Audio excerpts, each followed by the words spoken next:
Olá, tudo bem? Como vão vocês? Vamos para mais uma aula. Hoje nós vamos falar de citologia e nós vamos dar continuidade ao processo respiratório, né? A cadeia respiratória que a gente estava vendo e como que acontece o metabolismo respiratório, as suas fases. E hoje especificamente nós vamos falar da terceira etapa, que é a respiração celular, né? Como é que as células respiram, né? Certo? Nós temos respirações cutâneas, externas de todos os indivíduos, mas temos também trocas gasosas que acontecem dentro do sistema, né? Dentro do organismo, que também são chamadas de certa forma de respiração, né? Então, fosforilação oxidativa, que ocorre nas partículas elementares das cristas das mitocôndrias. Então, se a gente lembrar as mitocôndrias, né, elas têm uma dupla parede lipoproteica, né, e nós temos dentro aqui, então, uma parte formada por cristas, né? Então, a fosforilação oxidativa, que é a terceira etapa da respiração, acontece nas cristas das mitocôndrias elementares, né? Então, é um local específico da mitocôndria onde acontece, então, a respiração. Onde os hidrogênios ou os íons de hidrogênio, né, que haviam sido liberadas nas etapas anteriores e capturadas pelo NAD e FAD, lembra? NADH+, FADH+, né, perdem elétrons para pigmentos respiratórios proteicos, que são os citocromos, né? Então, nesta fase, o NADH e o FAD perdem os elétrons, né? Tá certo? Então, lembra que com essa perda dos elétrons, as características químicas da matriz citoplasmática, ou da matriz da mitocôndria, adquirem características diferenciadas. E essas características poderiam ser tóxicas ou destrutivas para as plantas, mas existe aí, então, um processo de transformação desses elétrons, né? Tá? Que isso também é devido à presença desses pigmentos respiratórios proteicos, que são os citocromos, né? Tá? Na cadeia respiratória, assim, então, novos íons de hidrogênio são gerados, né? Então, esse processo continua sendo gerado para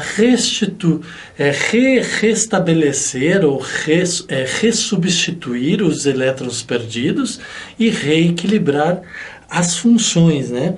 Então, acidificando o meio interno e provocando a morte da célula por acidose, aquilo que eu estava comentando com vocês agora há pouco.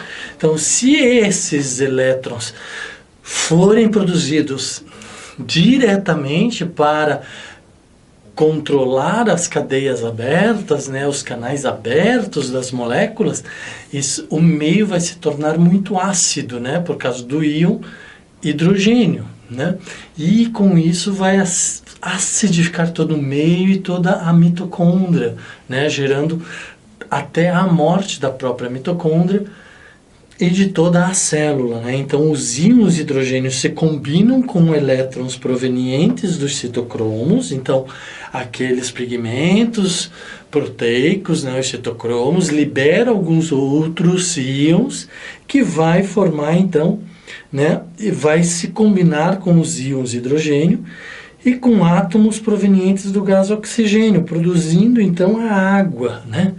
Então, o que vai acontecer? Ao invés de acidificar, os citocromos vão liberar átomos de hidrogênio, que são O negativos, né? E com isso vão formar moléculas de água, tá? Essa molécula de água vai, então, normalizar todo o meio, manter o meio num pH e numa condição ideal para todos os metabolismos, né? Para todas as funções. Então, durante o trajeto dos elétrons pelos citocromos, ocorre a liberação de energia, que é utilizada para a produção de 34 ATPs, fosforilação oxidativa. Então, durante esse processo, ou o trajeto dos elétrons nos citocrons, ocorre liberação de energia, né? Tá? Lembra que na fotossíntese as plantas absorvem energia e formam a glicose, né? E na respiração a gente faz quebra e libera energia, né? Que é utilizada para a produção de 34 ATPs. Então tem um déficit, tem um ganho muito grande aí de 34 adenosina trifosfatos, né? Que é a chamada então fosforilação oxidativa, tá? O oxigênio entra somente nesta terceira fase, etapa verdadeiramente aeróbica. Então, se lembrarmos das etapas anteriores, não havia presença ou participação do oxigênio. Somente nesta fase é que os íons hidrogênios se unem aos oxigênios, aos hidrogênios, né, e formam água. E é então por isso que ela é caracterizada como a fase propriamente dita aeróbia de toda a respiração celular, né? E é que possui maior rendimento energético, então por isso também gera mais energia, né? Então o NAD e o FAD são transportadores intermediários, né, que carregam os elétrons de hidrogênio, né? Então eles levam para dentro da mitocôndria os íons hidrogênios para que eles possam então fazer toda a síntese energética, a produção de energia, né? E depois eles saem do processo. Então eles são, por isso, chamados de transportadores intermediários, porque em função dele é fornecer ou transportar os íons hidrogênios, né? Então no final os íons hidrogênios se unem aos íons oxigênio e formam água. O oxigênio é o aceptor final de hidrogênios, então é o oxigênio que vai aceitar unir esses hidrogênios que estão excedentes, que estão livres no meio, né? Tanto da célula quanto da mitocôndria. Então, é somente os íons hidrogênios que vão fazer o link com estes íons hidrogênios, né? Tá? E assim evitar a morte da célula por acidose. Então, vamos lá. NADH2 mais FADH2 mais os citocrons vão formar NAD mais FAD mais citocrons H, né? Então esses citocrons H, por algum momento, por um determinado momento, eles acabam associando os íons de hidrogênio à sua estrutura molecular, né?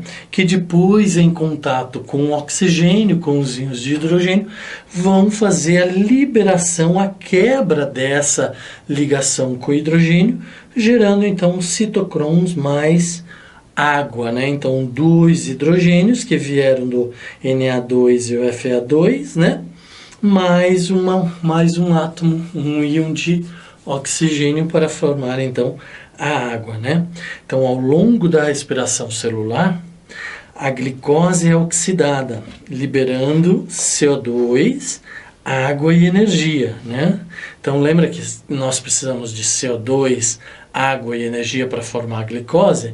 O processo inverso, a mesma coisa. A quebra da glicose, né? Então, glicose, aquela energia, a quebra da glicose vai liberar o quê? CO2, água e energia, tá? Lembra? Lavoisier. Nada se cria, nada se perde. Tudo se transforma, tá? E o balanço tem que ser sempre equilibrado, tem que ser sempre igual. Mesma quantidade de agentes, reagentes e de produtos, tá? Para a formação, então, do ATP. O total de ATP produzidos nessa fase, então, na glicose, são 4 ATPs e consumidos 2. Então, balanço de 2 positivo. No ciclo de Krebs, são produzidos 2 ATPs, não são consumidos nenhum ATP. Nessas duas fases, lembrar que elas são anaeróbicas, que elas não usam oxigênio, né? E na cadeia respiratória são produzidos 34 ATPs. Então, 34 ATPs mais 2 gera um total de positivo de 38 ATPs, sendo produzido 40 ATPs e consumidos 2 ATPs no processo de respiração celular. Então, esse balanço vocês precisam lembrar sempre, né? E precisam memorizar estes números, onde que eles ocorrem, em qual fase, ou na glicose, na glicólise, ou no ciclo de Krebs, ou na cadeia respiratória, tá? Na fosforilação oxidativa. Tá? Em algumas células eucarióticas, lembra aquelas que têm o núcleo formado, a cadeia respiratória não produz 34 ATPs, mas sim 32 ATPs somente, alterando o balanço final para 36 ATPs. Isso é aquela exceção que eu sempre chamo a atenção de vocês, que na biologia nós sempre temos exceções. Algumas células, então, não vão formar um balanço de 38 ATPs e sim 36 ATPs, né? Já nos procariontes, né, não existe mitocôndria. Por quê? Porque mitocôndria só vai existir nas células eucarióticas, tá? Células procarióticas que não têm o núcleo formado, não haverá mitocôndrias, tá? O que faz com que o processo de respiração celular ocorra no hialoplasma, né? Então, o processo de respiração celular não acontece mais nas mitocôndrias, acontece no hialoplasma, nas próprias células, né? Tá?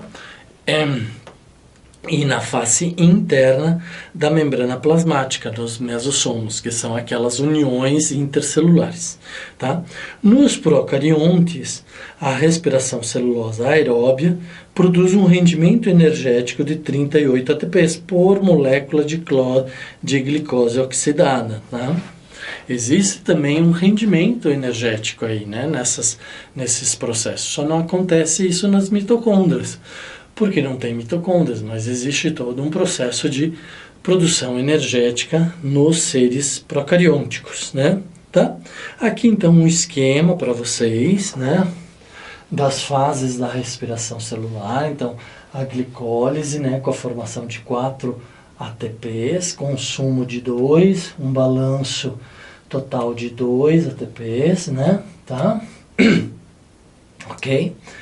Isso acontece aonde? Lá no citosol, fora da mitocôndria, né? E forma também 2 ácidos pirúvicos, né? Com cadeia de carbono de 3 carbonos. E aí acontece, então, vem para dentro da mitocôndria, né?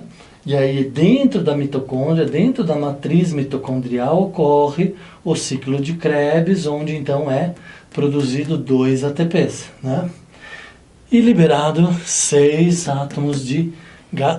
moléculas de CO2, gás de dióxido de carbono, né? Tá? Então tem um total, um balanço, e aí nas cristas mitocondriais acontece então a fosforilação oxidativa, gerando um total de 32 ATPs, né? Tá? Então é aqui na crista mitocondrial, né? Certo? Então, glicólise acontece no citosol, fora da mitocôndria, e ciclo de Krebs e cadeia respiratória ou fosforilação oxidativa acontece no interior da mitocôndria. De outra forma, aqui também está representado, né?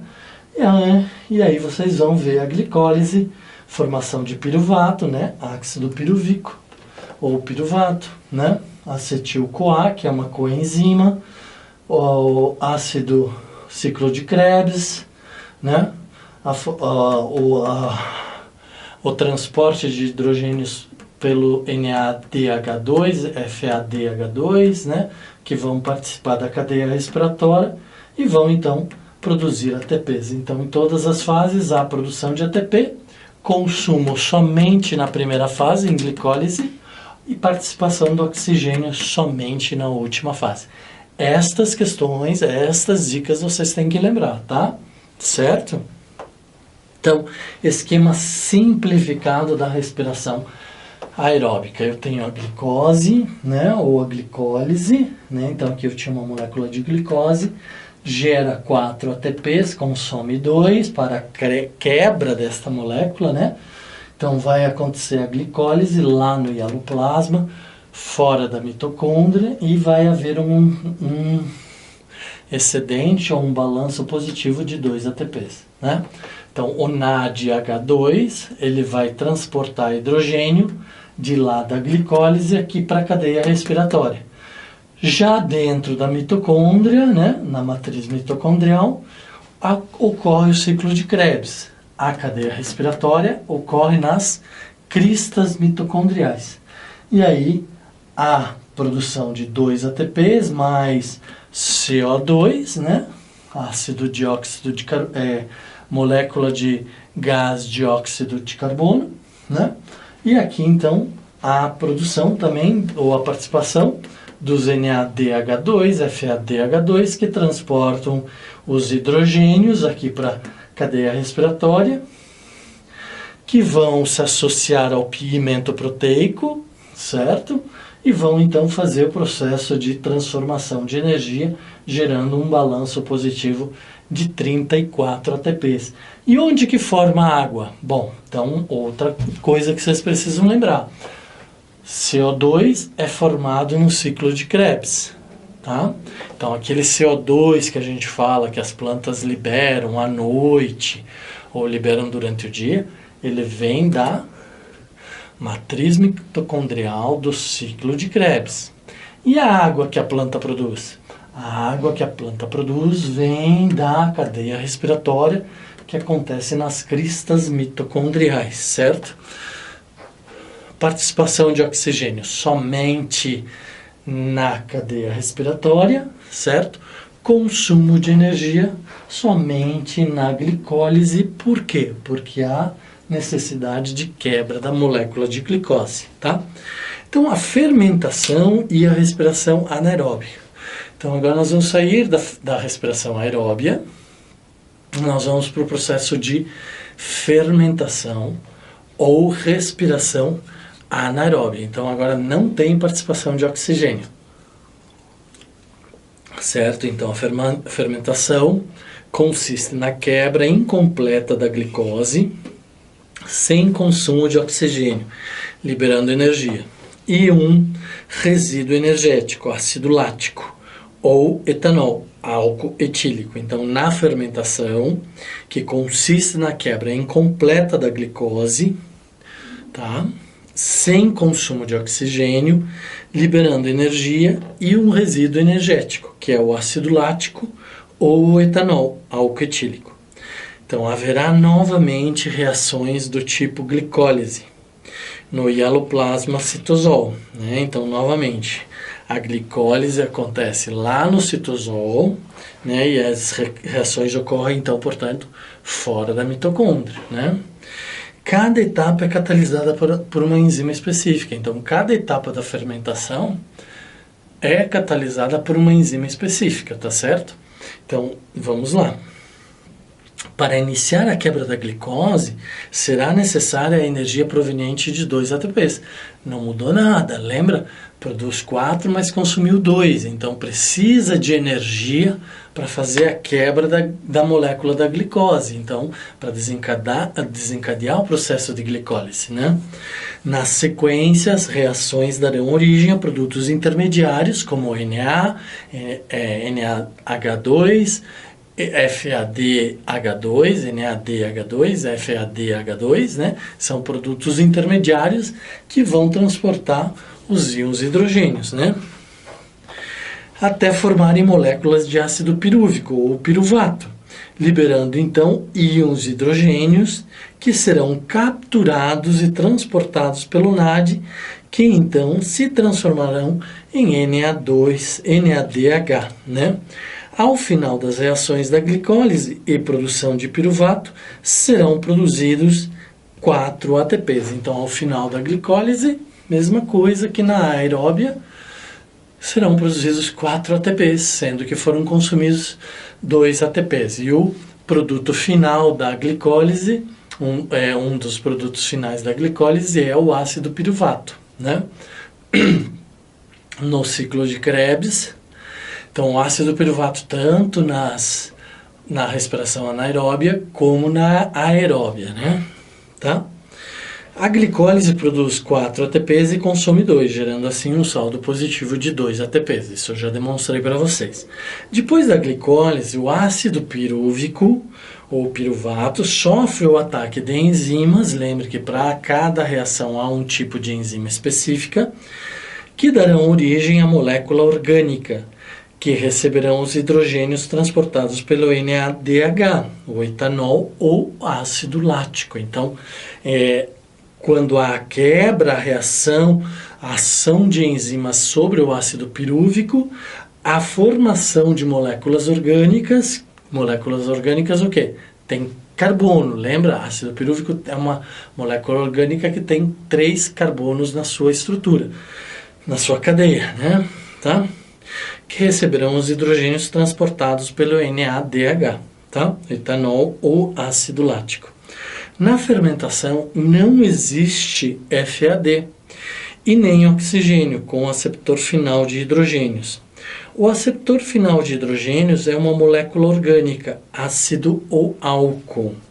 Então, na fermentação não existe a formação ou a participação do FAD. Então, aí a primeira diferença, né? E nem oxigênio, por isso é anaeróbico, né? Por isso é fermentação. Com aceptor final de hidrogênios. Então, o único que vai aceitar ou receber íons de hidrogênio vai ser o NADH, tá? O aceptor final de hidrogênios é a molécula orgânica, ou o ácido ou o álcool, né? Tá? Então, há vários tipos de fermentação, por exemplo, a lática e a alcoólica. Então, vamos ver a fermentação lática. Na glicose, né, nós tínhamos 6 átomos de carbono, certo? C6H12O6, vai haver quebra e vai formar 2 moléculas de ácido pirúvico. Lembra? Equilíbrio. O que eu tenho aqui, eu tenho que ter depois da equação. Né? O que eu tenho como agente, eu tenho que ter como produto. Então, 2 vezes 3, 6 carbonos. Então, há um consumo de 2 ATPs em energia, há uma produção de 4, só que consome-se 2, né? Então, temos um balanço aqui de 2 ATPs, né? Tá? Então, a participação do adenosina difosfato, mais hidrogênio, mais o NAD, vão gerar o 2-NADH, vão liberar 2 íons de hidrogênio e 2 moléculas de NAD, né? Que na etapa seguinte, que é a da fermentação lática, sem presença de oxigênio, há a formação de 4 ATPs, que formam então 2 moléculas de ácido lático. Então, o ácido pirúvico é transformado em ácido lático, tá? Ok? Com 3 moléculas, 3 átomos de carbono em sua estrutura, certo? Então, dessa forma, a gente viu a parte da fermentação, né? A parte da glicólise, a parte da cadeia respiratória, né? Revimos aí as 3 fases da respiração celular, que é a glicólise, o ciclo de Krebs e a cadeia respiratória, seus produtos gerados, onde que acontecem, onde que há consumo de hidrogênio, de oxigênio, liberação de hidrogênio, né? Tá? Certo?